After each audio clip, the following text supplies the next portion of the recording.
心が元気になる美容健康雑学。夜納豆に〇〇を入れていませんか？ぽっこりお腹とお腹の張りの正体。最近こんなことを感じていませんか？食べる量は昔より減ったのになぜか体が重い。甘いものは控えているのに血糖値がなかなか良くならない。ガスがよく出てお腹がなんとなく張っている。便がいつも詰まったままな気がしてすっきりしない。もし一つでも思い当たる方がいらっしゃいましたら、今日の動画きっとお役に立てると思います。実はこの悩み、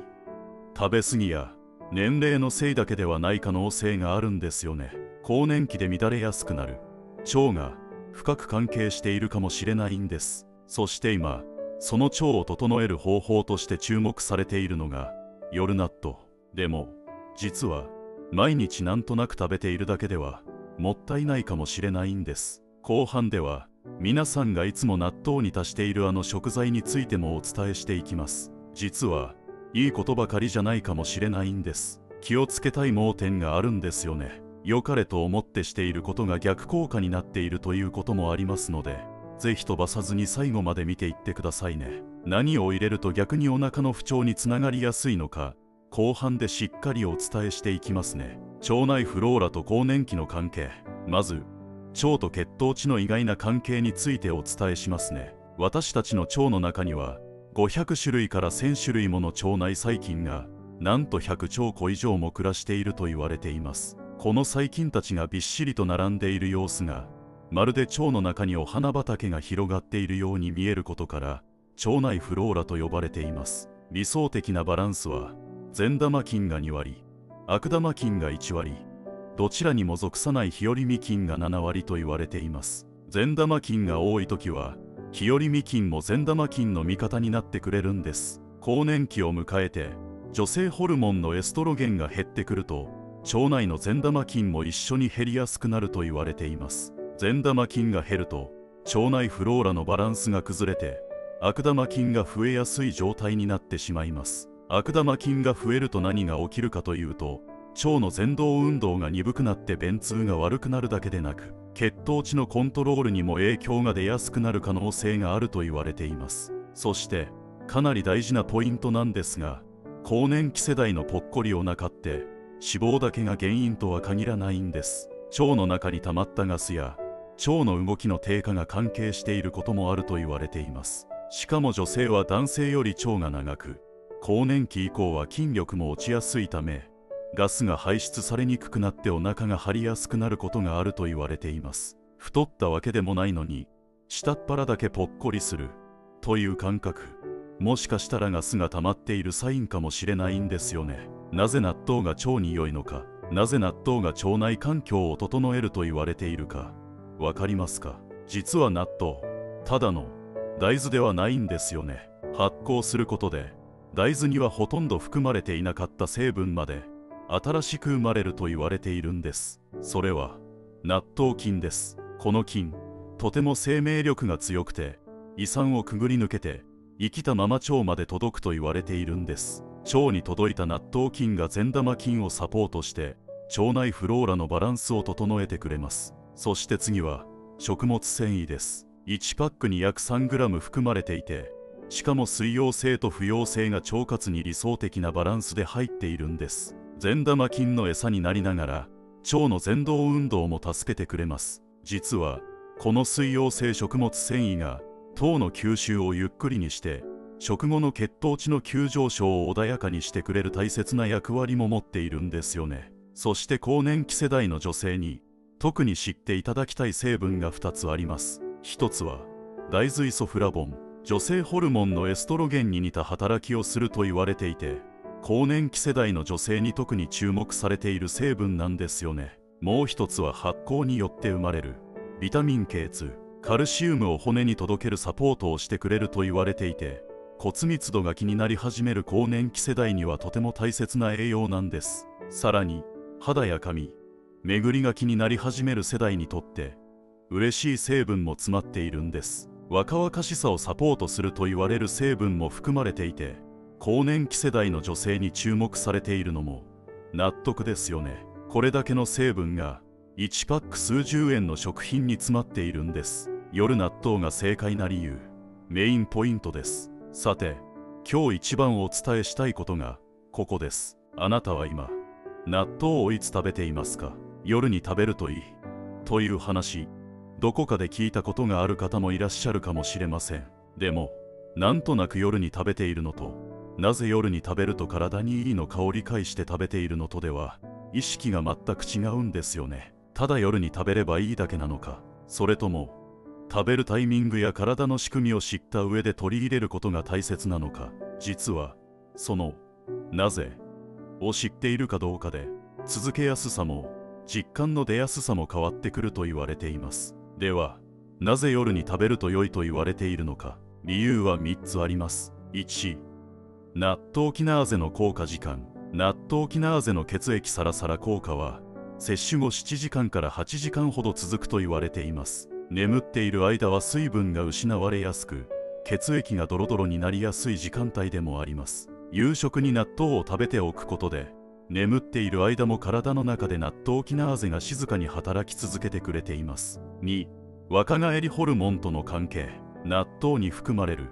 アルギニンというアミノ酸は成長ホルモンの分泌をサポートすると言われています。成長ホルモンは若返りホルモンとも呼ばれていて、お肌の修復や免疫力のサポートにも関わっています。この成長ホルモンが分泌されやすいのは夜の11時から深夜2時頃にかけてと言われているんです。夕食に納豆を取り入れることで、このゴールデンタイムに向けて体が整いやすくなっていくんですよね。3、腸の活動リズム。腸が最も活発に動くのは副交感神経が優位になる夜間から朝にかけてと言われています。発酵食品である納豆を夕食に食べることで、眠っている間に腸内フローラが整いやすくなると考えられているんです。そしてもう一つ、これを知っている方はかなり少ないんですが、夕食に納豆を食べておくと、なんと翌朝の食事をした時の血糖値の上昇まで穏やかにしてくれると言われているんです。これをセカンドミール効果と呼ぶんですよね。夜に仕込んでおくことで、次の日の体まで先回りして整えてくれる。なんだか頼もしいですよね。朝は忙しくてゆっくり食べられないという方にも、夜納豆はとても取り入れやすいと思いますよ。やってはいけない食べ方 NG3 つ。せっかく毎日食べていても、ちょっとした食べ方の習慣で納豆の成分が十分に生かされていない可能性があります。知らずにやってしまっている方、意外と多いんですよね。NG1、炊きたての熱々ご飯にそのまま乗せる。熱々のご飯に納豆、美味しいですよね。でも実は納豆のナットキナーゼは熱にとても繊細な酵素なんです。50度あたりから活性が弱まり、70度を超えると機能しにくくなると言われています。炊きたてのご飯は80度近くある場合も、せっかくの成分を生かすためにはご飯を器に盛ってから2、3分待つ、このほんの少しの時間が大切なんですよね。 NG に付属のタレを何も考えずに全部使う。市販の納豆のタレには砂糖が入っていることも多いんです。せっかく腸活を意識していても糖分を一緒に摂りすぎるのは少しもったいないですよね。おすすめはポン酢やカボスを少量垂らす食べ方です。大根おろしを合わせるとさっぱりして食べやすくなるので、納豆の匂いやネバネバが苦手な方にもおすすめですよ。これなら続けられそうと思える味を見つけることが実は一番大切なんですよね。 NG3、冷蔵庫から出してすぐに食べる。冷蔵庫から出したばかりの納豆菌はまだ眠っているような状態と言われています。食べる15、20分前に出して少し常温に戻してあげるだけでも発酵が進みやすくなると言われているんですよね。夕食の準備を始めるタイミングで先に出しておくだけで大丈夫です。最強トッピング参戦。では次に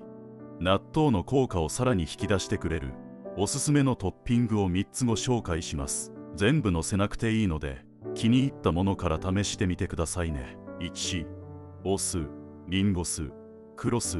米酢など。納豆にお酢を入れるとネバネバや匂いが少しマイルドになって食べやすくなるんですよね。お酢は腸活との相性も良いと言われていて、お腹の重さが気になる方にも人気の組み合わせです。砂糖が入っていないシンプルなお酢を選ぶのがおすすめですよ。2、キムチ。本物の発酵タイプ。発酵食品同士の組み合わせは腸内フローラにとってとても嬉しい組み合わせと言われています。納豆菌との相性も良く、善玉菌同士が腸内で助け合ってくれるんですよね。選ぶときはパッケージに発酵食品、乳酸菌と書かれているものを選ぶのがポイントです。浅漬けタイプには乳酸菌が少ないことが多いので注意してくださいね。3、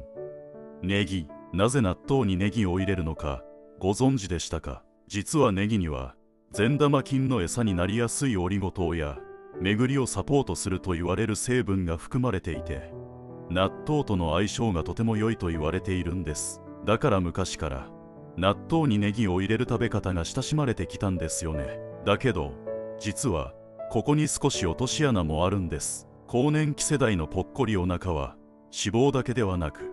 ガスや腸の動きの低下が関係していることもあると言われています。ネギや玉ねぎに含まれる成分は人によっては腸の中で発酵しやすく、ガスが増えてお腹の張りにつながることもあるんです。つまり